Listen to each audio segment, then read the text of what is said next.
বন্ধুরা, আজকে আমার রেসিপি ম্যাঙ্গো কোকোনাট বরফি। এখন ম্যাঙ্গো সিজন, মানে আমের সিজন, সেই জন্যে আমের বিভিন্ন রেসিপি আপনাদের সামনে আমি প্রেজেন্ট করছি। আমি কিভাবে করেছি আমি বলছি। প্রথমে আম ভালো করে ধুয়ে আমের পাল্প আমি চামচে দিয়ে বের করে নিলাম, একটা জায়গায় রাখলাম।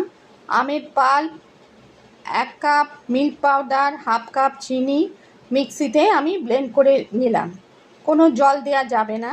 এরপর ফ্রাইং প্যান গ্যাস জ্বালিয়ে একদম লো আঁচে 2 চামচ ঘি দিয়ে এই মিশ্রণটা আমি দিয়ে নাড়তে লাগলাম, চামচে স্প্যাচুলা দিয়ে বা খুন্তি দিয়ে নাড়তে নাড়তে কিছুটা ঘন হলে 1 কাপ নারকেলের গুঁড়ো বা ডেসিকেটেড কোকোনাট মার্কেটে পাওয়া যায় দিয়ে আমি মিশ্রণটা নাড়তে লাগলাম। নাড়তে নাড়তে ঘন হয়ে গেল।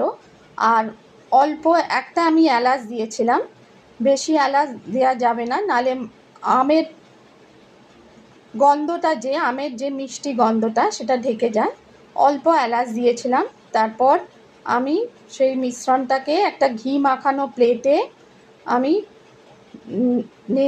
নাবিয়ে নিয়ে সমান করে খুন্তি দিয়ে সমান করে একটা মিশ্রণটাকে আমি খুন্তি দিয়ে সমান করে রাখলাম। তারপর ঠান্ডা করে ফ্রিজে কয়েক ঘন্টা রেখে দিয়েছিলাম। ফ্রিজ থেকে বার করে ছুরি দিয়ে কেটে সমান করে আপনাদের সামনে প্রেজেন্ট করছি। দেখুন, আমি দেখাচ্ছি কাছ থেকে mango coconut barfi.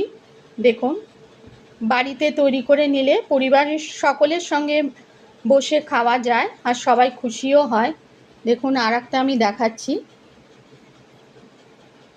Mango coconut barfi কি সুন্দর তৈরি হয়েছে, খেতেও ভালো হয়। এইভাবে আপনারা তৈরি করে দেখতে পারেন ম্যাঙ্গো কোকোনাট বরফি।